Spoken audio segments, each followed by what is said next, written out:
Start now. Kia ora tātou, everyone. My name's Bernie Hall and I'm the manager of the Dunedin Public Libraries, and it really is my pleasure tonight to welcome you to the opening of this exhibition, Let There Be Light. I know that it's a well-worn cliche, but really the Read Bibles collection is truly one of the jewels in the crown of the Dunedin Public Libraries Heritage Collections. We're indebted to A.H. Reid for this collection, and it's been described as one of the best in the Southern Hemisphere. So Dunedin is truly blessed to have this collection and to A.H. Reid's generosity. So it's my pleasure this evening to introduce our speaker, Dr. Peter Matheson. But before I do so, I'd just like to say a few thank yous to some of the people who've contributed to this exhibition. Initially to Anthony Tedeschi. Anthony's been the curator of this exhibition, and I think it's been a labour of love, Anthony.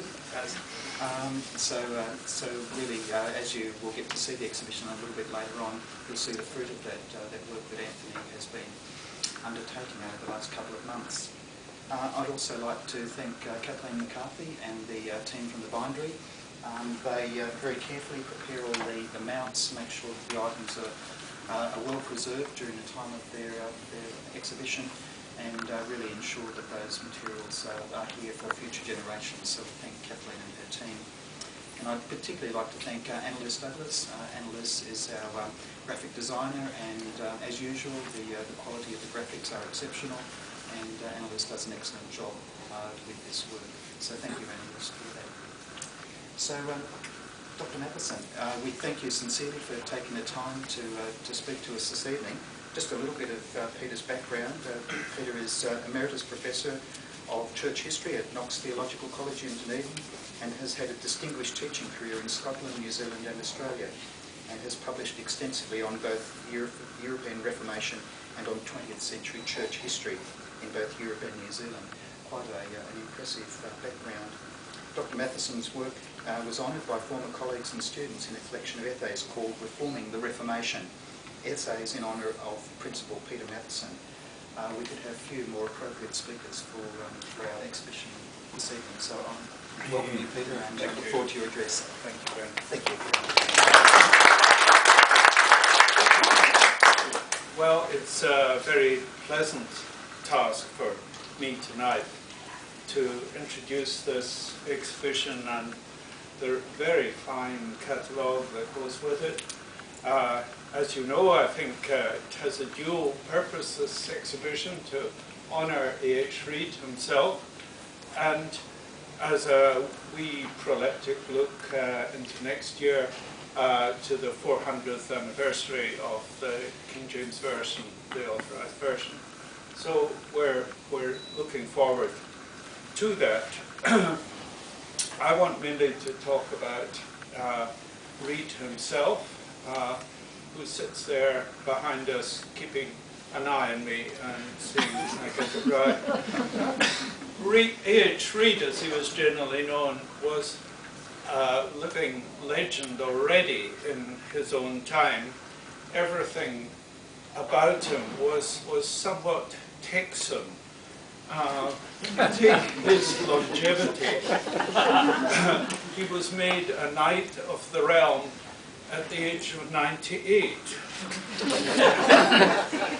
Philanthropist, bibliophile, shrewd and very successful businessman, of course. Long distance walker, extraordinary, passionate crusader about moral and religious issues. He was, like most interesting people, a bundle of contradictions. He lived ascetically in his later life, rather like a lonely hermit, bunking down each night in a sleeping bag, existing off porridge and a slurry of soups. His diet reminds me somewhat of a 16th century peasant. He was a non-smoker, teetotaler, of course, almost vegetarian, and yet this rigorous gentleman was through and through romantic. He had a keen sense for literary style. He loved calligraphy. And he was outstandingly generous, not least in his time.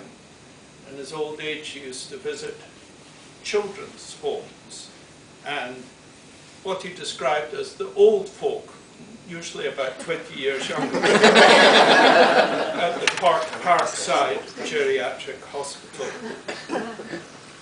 Today he's probably best known as the founder of the publishing firm that really put New Zealand on the worldwide publishing market, the flood of books and pamphlets that came out after the Second World War.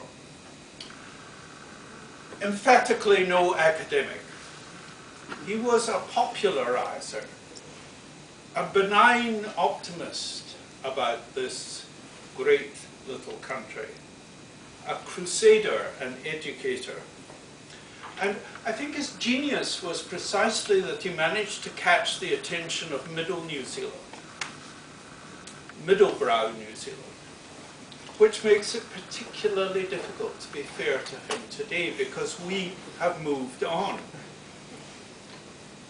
His autobiography is virtually unreadable. It reeks of aspects of 1950s sentimentalism and moralism, which we're rather anxious to forget today.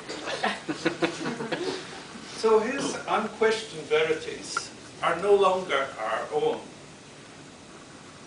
What do we make of someone whose gospel was work, work, and more work, and whose main recreation, as far as one can make out, was singing hymns, either to himself on his long treks through the countryside, or still stranger, joining in the hymns from a church broadcast on the radio, making a goodly noise.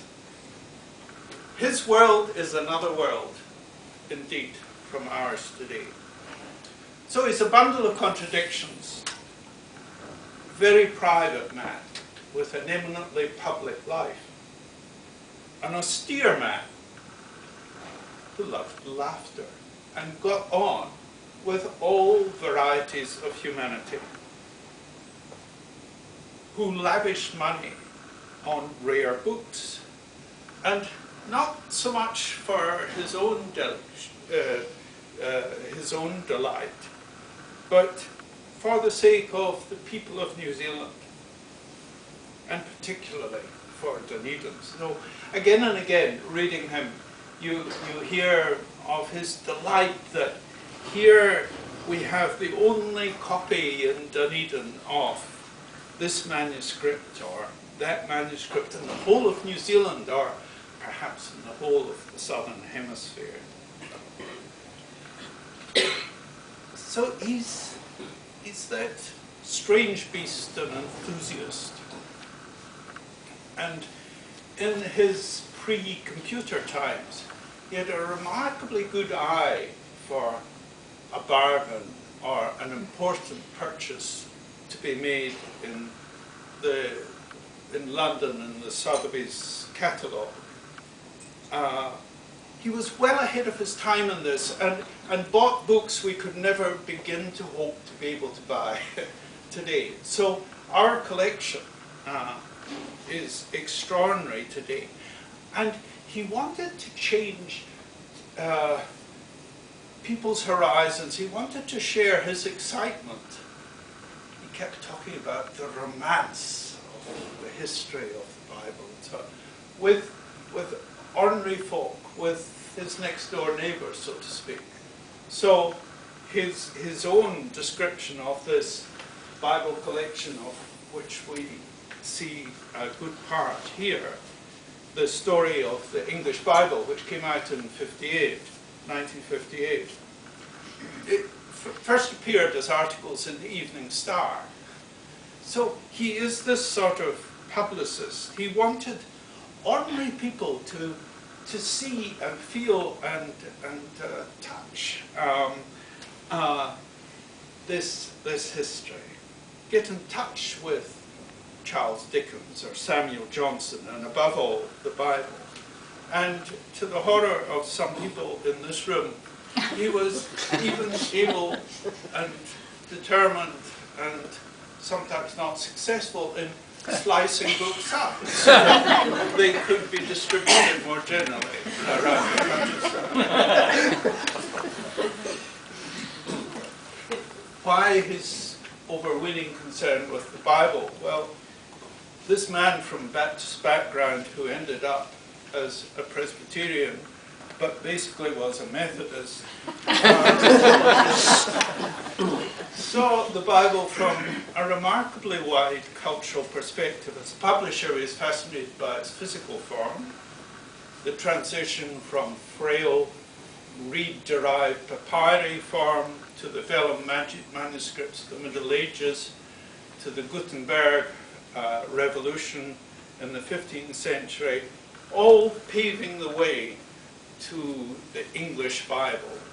He was an unashamed believer in the Whig school of history, progress happening, and the King James Bible in 1611. Basically, all his purchases of the Bible were designed to explain the development of that. So he was interested in what we would call today material history, this romantic history for him, the papyrus fragment, the manuscript, the leaf of the Gutenberg Bible,